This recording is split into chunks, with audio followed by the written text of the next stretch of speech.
কি অবস্থায়, এটা আমাদের দুর্গাপুরের বিলির ভিতরে। নামো নামো, রিস্ক নেওয়ার দরকার নেই। কি অবস্থা রাস্তাঘাটের রে।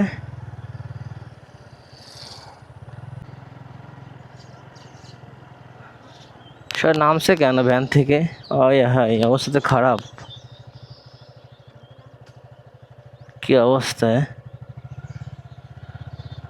কি যাওয়া যাবে না? কি অবস্থায়, এটা আমাদের দুর্গাপুরের বিলির ভিতরে। অবস্থা খুবই খারাপ। এখান থেকে একটা বড় গাড়ি ঢুকলে তো অ্যাক্সিডেন্ট হবে। ইজি বাইক প্রচুর ঝামেলা। আসে না, নামো নামো, রিস্ক নেওয়ার দরকার নেই। প্রচুর খারাপ, এই যে দেখেন কি অবস্থা। এই জায়গায় শুনলাম নাকি খুব অ্যাক্সিডেন্ট হচ্ছে। আজকেও নাকি পড়ে গেছে একজন মোটরসাইকেল থেকে। সংস্কারের প্রয়োজন। বিলির ভিতরে তো কাজ বাজ করা হয় না রাস্তার অনেক দিন সম্ভবত। আবার নিচের দিকে যে এখানে ভাঙা, এখানে পানি বেঁধে আছে। কি একটা অবস্থা। এই রাস্তাটাকে কেউ ঠিক করবে? রাস্তা কারা ঠিক করবে? যাই হোক, আমাদেরই উদ্যোগ নিয়ে আসলে রাস্তাটা ঠিক করা উচিত, কারণ ওখানে যে অবস্থা আসলে খুব ভয়ঙ্কর অবস্থা। আর বৃষ্টি হলে তো কথাই নাই।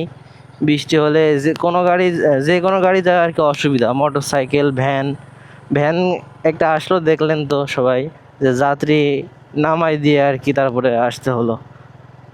আমরাও বাইকে ডবল যাচ্ছিলাম, একজনে নামাই দিয়ে তারপরে যেতে হলো, কারণ বলা যায় না, খুবই খারাপ অবস্থা। ওখানে টিসলে হয়ে অবস্থা, কাদা ভেঙে খুবই খারাপ অবস্থা।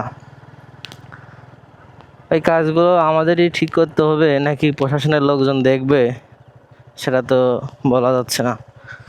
প্রশাসনের দৃষ্টি আকর্ষণ করছি, এই রাস্তাটা একটু দেখবেন। এটা হলো ঝিনাইদহ সদরের দুর্গাপুর গ্রাম।